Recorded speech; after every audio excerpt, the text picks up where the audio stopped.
I knew this was going to happen when I bought it. I had been prepared for it. So when I saw it, there was no shock. You know, I'm getting close to 1,000 subscribers, but it's taken a really long time. And if there's one thing you can do to really help me, that is to subscribe to this channel. If you've already subscribed to this channel, then maybe find one of the videos you found enjoyable, something that you think other people would enjoy. Maybe share it out on social media, tell a friend. Hello everyone, hope you're enjoying the videos I've been putting out. It's the end of April, and I'm posting videos that are taking place just around the end of March. So if you just saw my black floor video, then that took place towards the end of March when I first started really noticing the problem. And it did get worse, which you'll see in some upcoming videos. So I'm kind of publishing this a little out of sequence because I just wanted to address the black floor issue.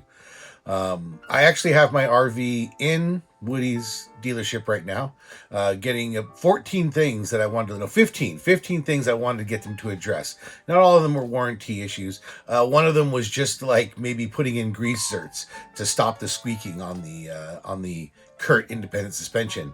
So you know, there were just kind of things that after going for 5,000 miles, after you have a brand new RV, you take it out for 5,000 miles, you can expect to take it back to the dealership with a little list of things you want fixed. There were things I might have been able to fix on the road, such as the pump kept running, like the check valve was somehow not set right.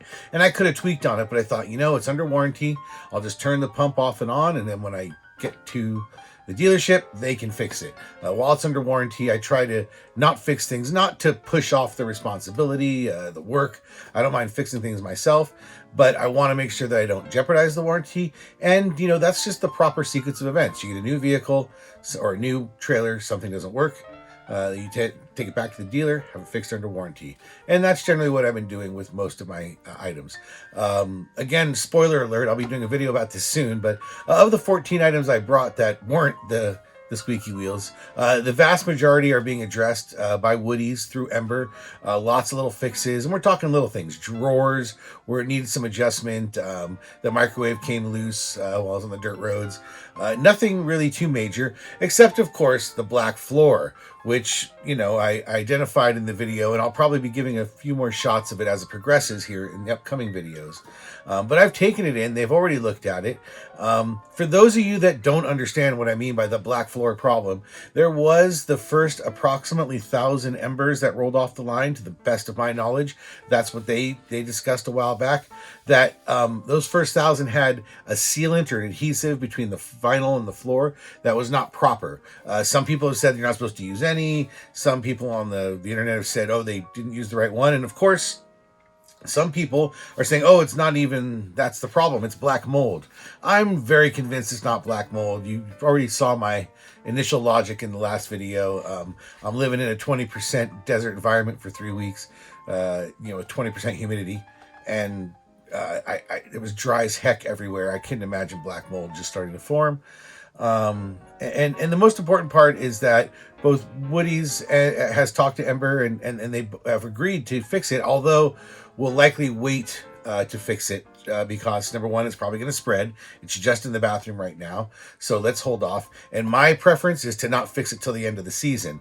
I know it's going to take a while. I don't want to take my trailer out of commission. It's a cosmetic fix, and I'm hoping that we can just arrange to do it when it gets to be wet season, you know. That's a better time to use their maintenance bays, which I'm sure will be quieter in the winter months, and I won't be using the RV, so let's hold off.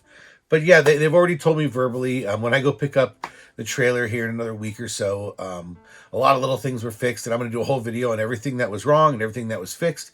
But I've maintained the positive attitude that this is going to work out, and so far it has. I guess I want to say one of the things. I knew going into buying this trailer back in October, I think it was, that I actually picked it up. I knew that it was part of the first 1,000 that may have this adhesive problem. I knew the whole time. I told the salesperson, Bill Jones there at Woody's, like when I was buying it, like, oh, I'll be bringing it back for a black floor problem. But it's a cosmetic fix. It's not perfect, but I love this trailer, and it's a price that I was willing to pay to get my trailer when I got it so that I could run it through its paces and get it available for this season, knowing that it was going to take a few months to shake everything out and get things tightened up.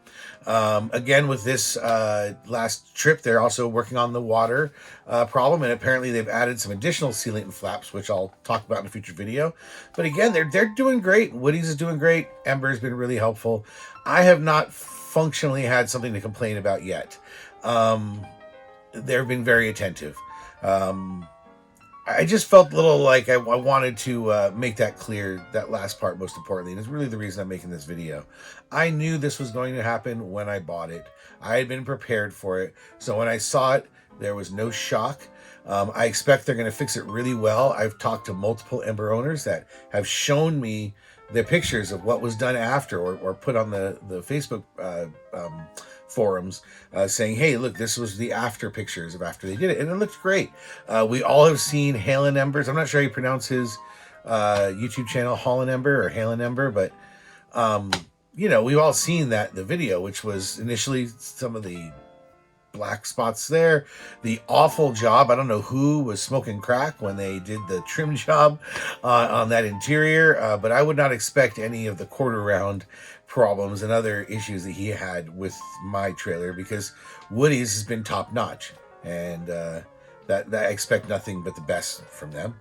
So I'm fine with it. It's a cosmetic problem. You know, obviously the water intrusion issues that we had to deal with early in the trailer, those are my biggest concern. Those are mostly taken care of, and we're fixing up the last ones now. You know, I have no water leakage through the roof or anything like that, knock on wood. And I just felt like I wanted to make sure that, as much as the black floor thing looks scary, I'm not worried about it. I'm convinced it's not going to be a problem. And I just felt like I wanted to do an update to let everyone know that it's already under control. It's already been acknowledged, and Ember knows how to step up to the plate. I mean, what can you expect from a company? You can make mistakes. We've all seen recalls and various things, but when you're a brand new company and you just produced 1,000 trailers, and let's just say they're all $50,000 a pop, that's a lot of money. What it would cost to just throw all those out and start over again and give everyone new trailers. That's just not going to happen. That is not economically reasonable. And if they did, well, then they'd just go out of business and none of us would have Embers. So this isn't like, the Ford Corporation, rolling out some stupid change to the F-150 that they got to do a recall on. This is a company who kind of went beyond the reach of what some companies are trying to do. They did it as a startup. And it's sort of all or nothing when you're doing that, right? You don't have the wiggle room to toss out 1,000 trailers and start again. So power to them, and kudos to them for being so straight up about this particular manufacturing defect and how they're fixing it. What more can you ask? I mean, they're fixing it. So I could be wrong, right? I'll be making some video 6 months from now on how it all went bad, and you can point to this video and say, aha. But I'm still remaining very confident that the basic principle that I've stated in my early videos still holds true.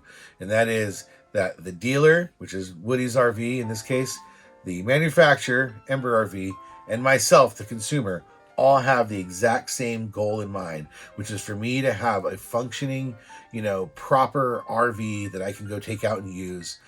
Nobody wants anything different from that. And as long as you operate with your dealer and your manufacturer with that mentality that, hey, let's work together to solve this problem, versus going at it as an adversarial position to start with. I know there are problems that people have had with manufacturers and dealers, and you need to kind of go at it in an adversarial way. But I would say always start with the partnership principle, that we are partners in this process. And if you do so, you'll likely see a better outcome. We'll see where this goes. Thanks for everyone for watching.